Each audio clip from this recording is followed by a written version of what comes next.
Okay, next question, please, sir. Hi, my question is for Richard as well. So one of the core tenets of libertarianism and capitalism, or true capitalism, is the non-aggression principle.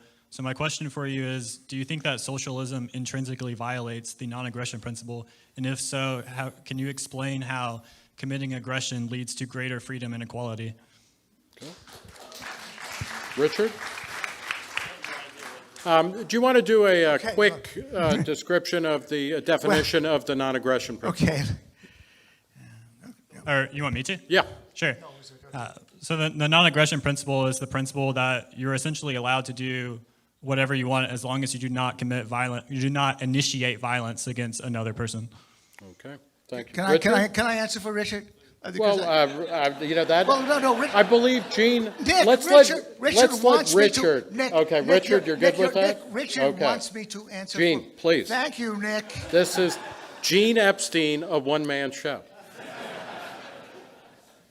Okay. Look, what's Richard's answer?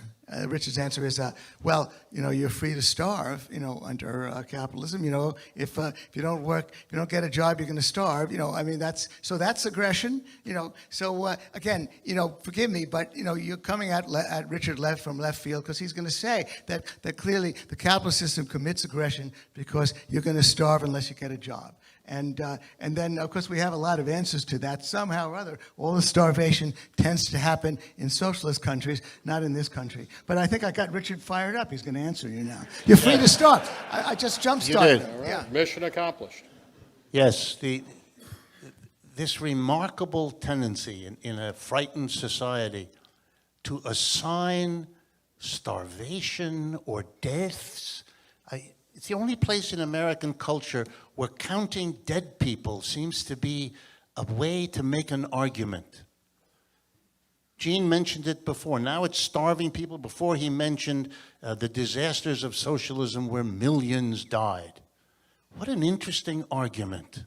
We're going to count millions dead. Well, what is it that capitalism's history shows us? The worst two wars in human history, World War I and II, these were products of competition among capitalist economies, weren't they? 400 years of colonialism destroying 2/3 of the world were products of capitalist accumulation and competition. What kind of mentality picks a few examples of admittedly horrible things that deserve to be criticized, but a comparison of death counts? The first book I ever wrote and published, Yale University Press, was called The Economics of Colonialism. It studied what Britain did in Kenya. Britain arrived in Kenya in 1895 and set up the East Africa Protectorate.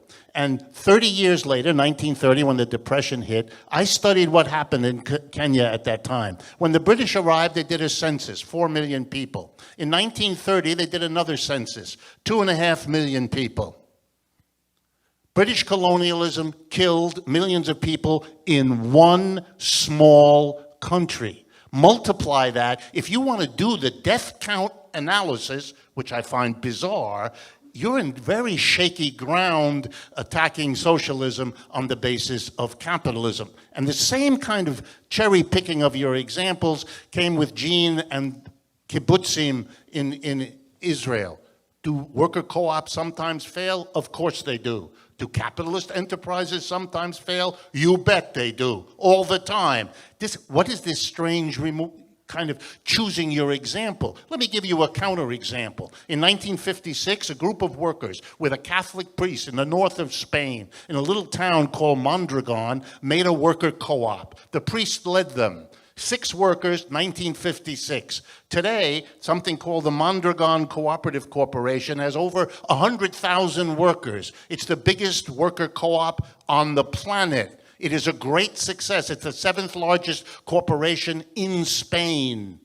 It is a successful worker co-op. 2 American corporations pay the Mondragon Corporation to have their scientists working alongside the scientists in this worker co-op. And the name of the 2 American corporations is General Motors and Microsoft.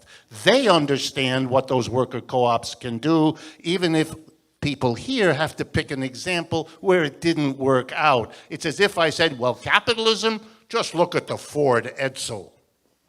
Gene, Again, you're let me champing at the make bit. two comments. Make 2 comments to Richard's comment. Again, I like what Richard just said. Again, go for it. I only mentioned the kibbutzim because obviously the kibbutzim were a well-known socialist phenomenon. It didn't work out.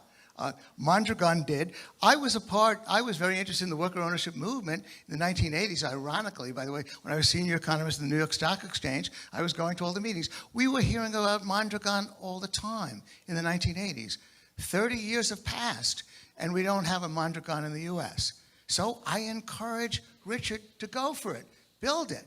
Capitalism will love it. Why not? So again, I'm not trying to discourage Richard about going for it. I'm just saying that he has the means to do it. He can start that revolution right away within the context of capitalism. With respect to the body count point, the only point that's being made in this case, and again, I honestly apologize to Rich for backing him in the sense that he seems to now defending the state capitalism that he objects to. He wrote a whole book, collaborated on a whole book in which he condemned the Soviet Union as state capitalist. So he doesn't really want to defend those old line socialisms. But the difference in terms of body count is that this was what governments did to their own citizens.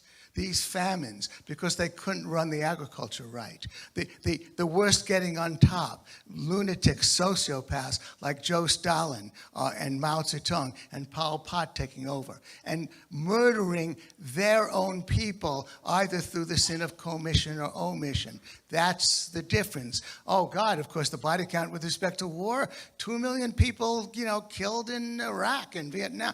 Of course, our body count with respect to war is abroad, horrible. Richard and I completely agree about that. We're talking about the body count of governments against their own people under socialism. Okay. That's the bad record we're talking about. Question, sir.